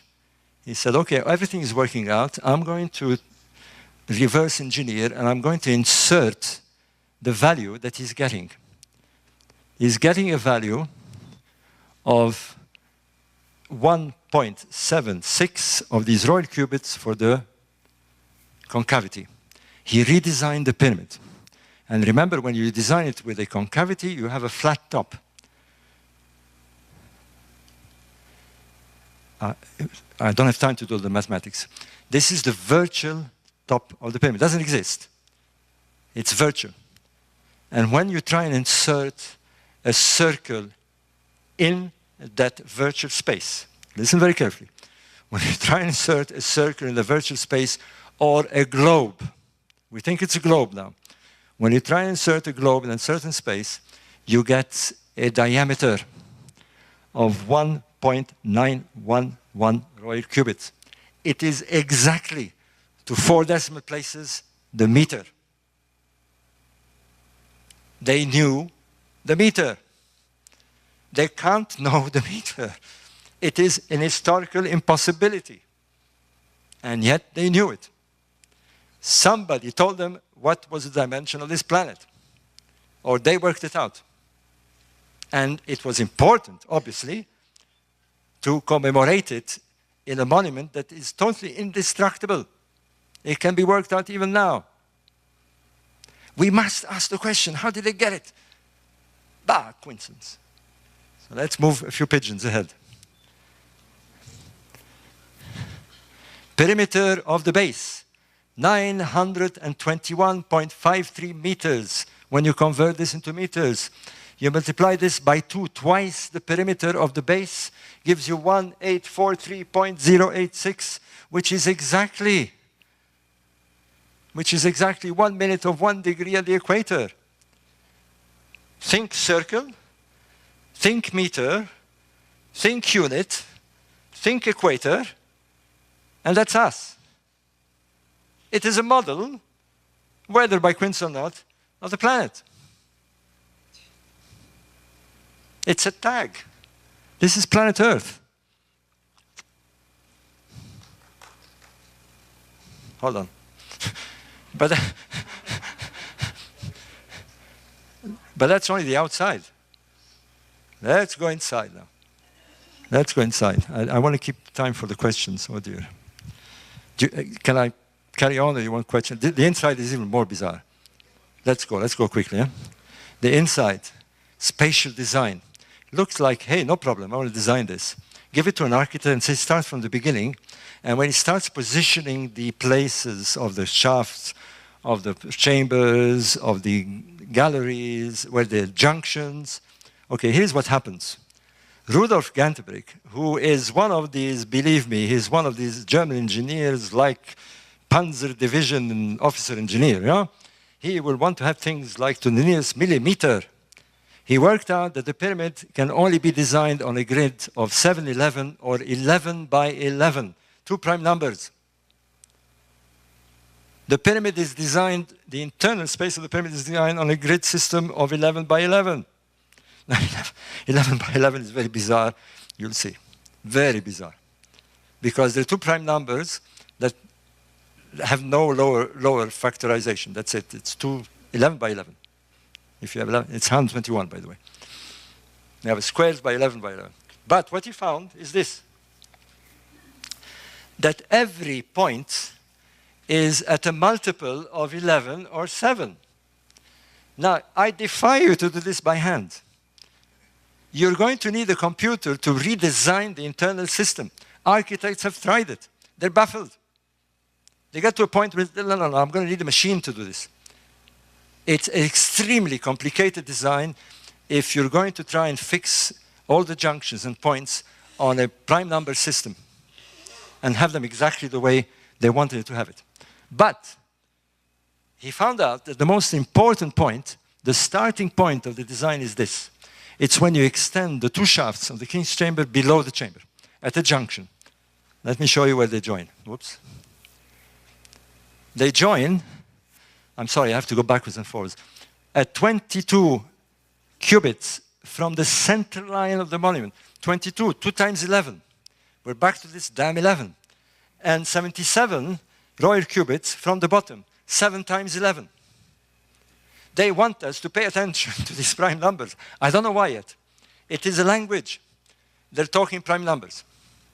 Your brain talks prime numbers, by the way, as they're finding out. They're talking to us in the language that we're supposed to understand if we are mathematicians. We don't need Egyptologists. We need mathematicians to read this thing, and astronomers. Honestly, it's the time to say this. It's in the hands of people who are trying to find hieroglyphs which are not there. No, we need to be, this monument is begging to be read by people who speak the language. Here it is. When you start playing with the geometry, we're at pigeon number 7. I'm jumping pigeons here. All right? You do the geometry of the shaft and you fall on this 1, 2, 1, 1, 2, 1, 1, 2, 1, 11 times 11. Factorize 1 to 1. I can go on and on with these prime numbers. Well, you can have fun if it grabs you. I mean, there's a few websites who do this. But let's go to these shafts. The starting point of the spatial design. It is that point. They wanted to have the chamber offset. Offset. It's not in the center line of the monument. It's exactly 2 times 11 royal cubits away from the axis of the monument. They wanted to have it here because they needed to have that point so that the shaft would fall at an angle when they come out at the same height. They come out at the height of the 103rd course. 103 is a prime number. It's weird, isn't it? Well, why do they want the shafts to go precisely at that point? Because it's pointing to certain stars. They're giving us coordinates. It's a GPS. It's a galactic GPS. This is the latest findings from Jean-Paul, my brother. He worked out the geometry of this offset. And he found that it represents, again, all these universal constants. I'm not going to go through this. They moved it exactly 1 royal cubit. This point is 22 royal cubits from the center, the chamber is, and here it's 1 royal cubit away from the center line of the chamber. We get 5 plus 1. Remember, 5 plus 1 is 6 hexagon. We get the meter again. It's too much. But hey, we still have pigeons here who are resisting. Let me give you the final ones. The chamber, center line of the chamber is exactly offset 11 meters now. So in case you weren't convinced that they're using the meter, they're using the bloody meter. And they're using 11 number again. There was somebody earlier on called Alan Green, who was one of the guests. He's worked out something quite extraordinary. Okay, I'll leave Alan Green for a moment. Here is the shaft, the door at the end of the shaft. The shaft is 121 royal cubits long. They drilled a hole through the shaft. Zahia was with National Geographic. And when they drilled through the shaft, they found 3 numbers, 1, 20, and 100. 121. This thing is saying, dummies, wake up. You've got to work out what this is. I mean, it's easy. We're speaking the language, but you don't get it. Bring me a mathematician. Bring me somebody like me who can speak like me. That's why I'm trying to do this. That's why I have an astrobiologist with me writing a book. We're trying to invite mathematicians to come and join the fold. Enough of Egyptologists. They've played with this monument for too long. Give it to the mathematicians. Shafts. I'm not going to, you've seen this. They're telling us directions. Pigeon number 11. I've said this in a previous talk. We now know, they're telling us that they came from Orion. They tell us in the text. Now, astrophysicists are beginning to suspect that all matter that created us on this planet came from a supernova that exploded probably in the region of the nebula of Orion. It's fact. Astrophysicists are into this big time. Astrobiologists. Chandra Vikram Singh. Search it on Google. We are star stuff become conscious from probably a supernova in that region. And the Egyptians are telling us, look at this, and read us. We're talking to you, idiots.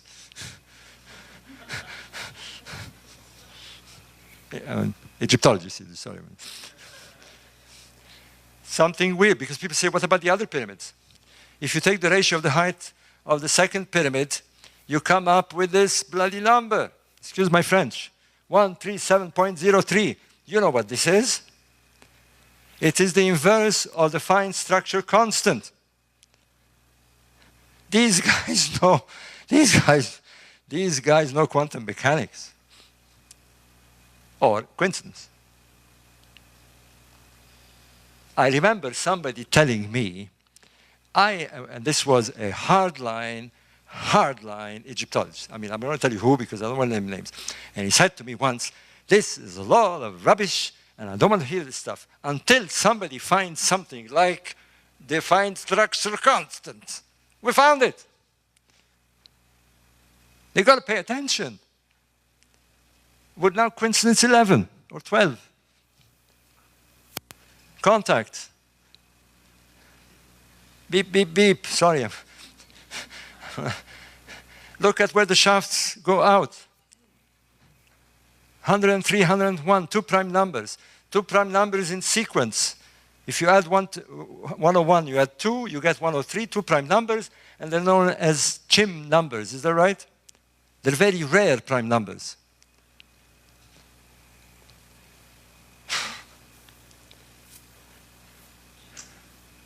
I'm going to skip here. I wasn't going to go through prime numbers. We don't have time here.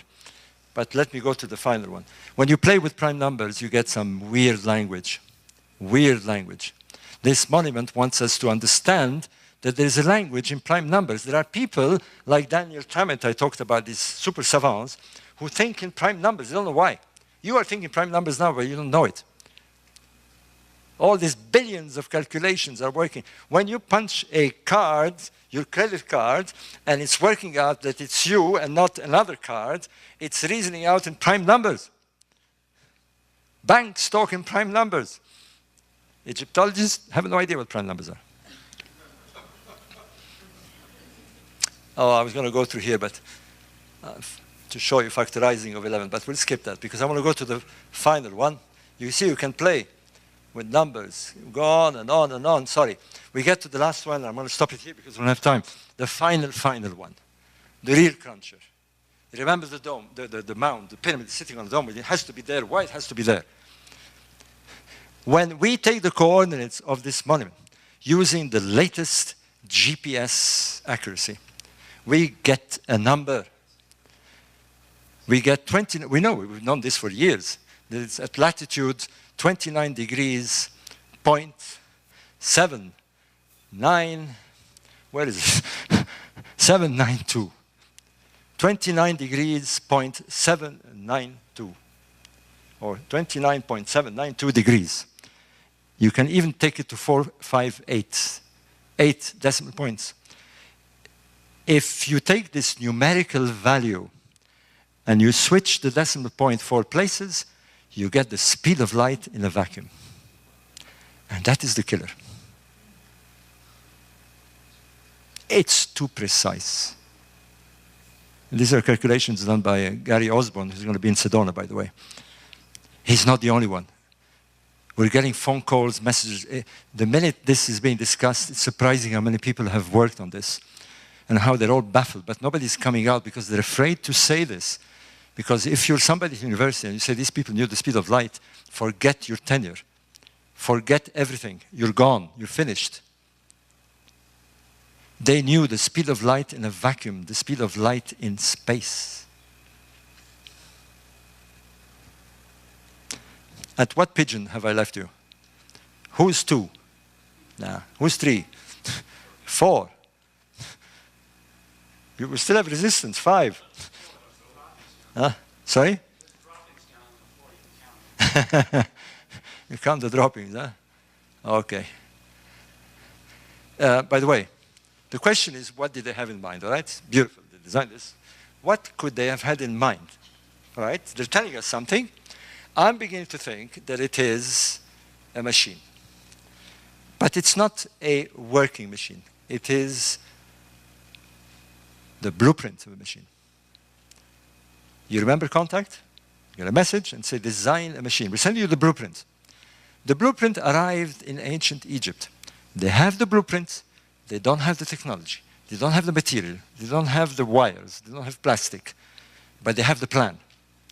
We're supposed to take this plan and make it into a machine, if we can understand what it's telling us. But what they have been told, or they got the message from where I don't know, that it can take a human, physical person, convert him into a, you call it consciousness, the Egyptians call it the Ba, the soul, the invisible entity, and send him to the stars.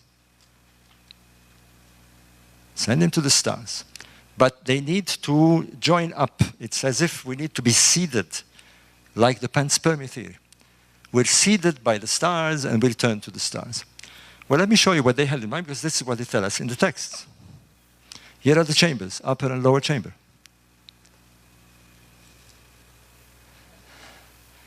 It so happens that the height of the shaft in the king's chamber is a genital height. They're doing a ritual. They're imitating ritualistically what they think this machine should do. Sorry? The shaft that points to Orion's belt, which is supposed to be, excuse the word, the phallus of Osiris in the sky, is coming down, not up. There's a link, and it comes out at the height of the genitals. It's not that they're going to be seeded in the physical sense, but they're repeating in a ritual. The Great Pyramid is a ritualistic machine that hasn't been built yet. On the lower shaft is the reverse. This shaft goes to the star Sirius, the feminine. It's as if the pharaoh is seeding the stars, and then in reverse, a female is being seated on the ground. It is a ritual. They're not doing it for real. But ritual suggests that they knew what it was for, but they don't have the technology to build it. It is a star gate. That's what I think. Or I have to be honest with you, because I said something before, and it's wrong for me to say it is. It is possibly a stargate. We are at this stage where we're very early stage to begin to understand it a bit. We're looking at people who got some sort of message. How? I don't know. Were they tuned to a message? Were they consciously receiving a message? Did some entity pass it on to their brain? I don't know. But whoever designed this monument constructed a blueprint. And they ritualize it. The technology is not here yet. It's here now, or at least part of it. Rudolf Canterbury. We wouldn't have known what was the end of the shaft if Rudolf Canterbury could not build a robot. If he didn't have a video camera to show us the door. If we didn't have radars to see what's under the Sphinx. It needs the right technology to understand what this blueprint is and perhaps understand how it functions. This is what I think it is. And I can tell you, it was very uncomfortable for me to arrive at this conclusion. I'd rather stay within the Egyptological fold, and they like me. They're going to hate me for this. I published a book with an astrobiologist discussing this. We must put this on the table. Why? Because we know today that it is not an impossibility. On the matter of fact, it's highly probable. We have discovered exoplanets. We have discovered solar systems hardly a few months ago. We have discovered a solar system called TRAPPIST-1. What's a strange name? TRAPPIST-1, by the Belgians, I'm proud to say. I'm Belgian. And it has 7 Earth-like planets. And we're just looking at a little patch of the galaxy. There's billions of solar systems out there. The difference between you and me sitting here with a chimpanzee is 1% of a genetic code. Imagine somebody 1% above us, or 2%, or 3%, or 10%. We have no idea how they would communicate. We are suspecting today that in 50 years' time, maybe less, we'll be able to communicate, if there are civilizations up there, without physically going there. We'll be able to download the human consciousness, pass it on a laser beam, and send the information.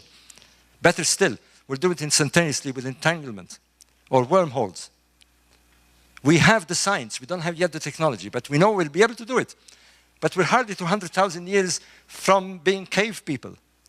What if there are people millions, thousands, billions of years ahead of us? We have to put this on the table, no matter what the Egyptologists think.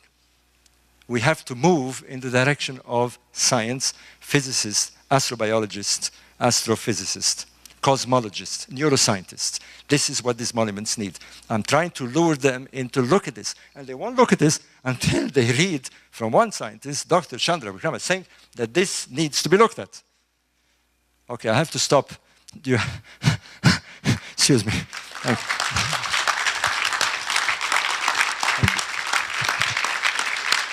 Thank you, thank you.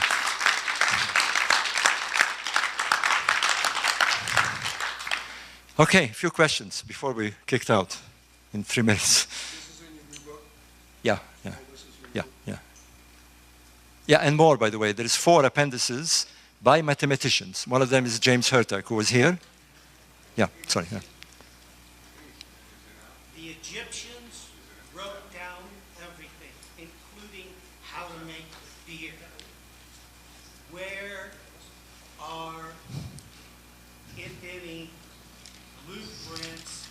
And without a computer, I'm just taking this from my mind, just to write down the calculations that you had done would take around 15 years and thousands of papyrus. If only one person, but I don't think they were 4,000, 12,000 years ago, were educated even to our level. If you're asking me what is the writing, there's no writing. But that's the beauty of it. There's no writing. It is written, but it's written in the language of mathematics. That's what I'm trying to point out. It's speaking 2 languages, astronomy and mathematics. That's exactly how we would communicate, or others would communicate with us to tell us where they are and what they want us to know. We need astronomy to point, to tell us directions. Astronomy is GPS, if you like. But it was human beings that built that. I have no idea. Where would they get the education? Even if they were just 100,000, 200 slaves, they couldn't read nor write. No, it doesn't make sense. Right, yeah. But the honest answer is I don't know. I don't know, but it's there. We're trying to find out. The first thing we're trying to find out is what was in the mind of the designer. And then who is he? And how did he get this information? I could go on for another 2 hours, honestly. We have to consider various things. Are we looking at communication, which we think it is? I think we're looking at contact. But not contact with a flying saucer landing here with a little green band popping out and saying, here's the design. No. We're looking at a far, far, far more advanced way of communication, which is non-material, which we think we will be able to do. We're not going to send people to the stars. We're going to send information. It's an information universe. Do you think the contact that you're describing is similar to your experience earlier in life? Yeah, yeah, I think so. I think this is a quantum contact, except I don't know how to read it. I'm not a mathematician. I need mathematicians to do this. I've got 4 or 5 working on this already. We're meeting in Sedona, by the way. Some of you want to come. But We need people who put, but they won't come. They won't come until they're forced to come. Yeah, they tell me 3 minutes, yeah, sorry. The geometry you just described also defines the location? Yeah. Well, location is, Where they put the pyramid next to the... yeah. But the location tells us you have to think about speed of light, you have to look up there, you have to work out how far it is, and you have to work out how to communicate. And here is the blueprint. When is your book coming out? In November. If you have the shafts and they point at the stars at a certain point in time, does that define when the pyramid was actually constructed? Yes. It tells us 2500 BC. But the overall plan, if you were here yesterday, says that it relates, it wants us to consider the date of 10,500 BC. If you put the pyramids with the Sphinx together, you're obliged to come up with that date if you examine it astronomically. I can't go through the whole lecture here, but that date is there. Again, by coincidence or not, it's there. I think something happened in the 11th millennium. I think contact took place in the 11th millennium. I say I think. I'm not going to bullshit you. Nobody's sure. But it looks like some contact took place. In what form, I don't know. Who it is, I don't know. But the indications are that there is a mathematical message here that needs to be read, and maybe a machine that needs to be built. And maybe I'm wrong. But I'm beginning to think I'm not. Okay. One more and we have to close. Huh? I'm so sorry. I would love to be here. You have two. I was concerned about whether the Great Pyramid has all of this mathematics in the model and everything, but the other pyramids, other than representing the stars in Orion's belt, do they also contain? Well, I've shown you the second pyramid. I saw the second pyramid. Yeah. Well, Each of them. I think so. But the mathematics is very, very complex. We're just building up a mathematics of the Great Pyramid. We need to look quite deeply in not just these three pyramids. There's other things. There is something that happened that we're supposed to read on the ground. We don't get it yet, but it seems to be telling us here, so far away, you need to know the speed of light to work it out, and we want you to know how to talk to us. There you are. Let's put it in The a other nutshell. two have 8 sides? The third one has. Yeah. I'm sorry, we have to close. I enjoyed it. Thank you very much. Thank you.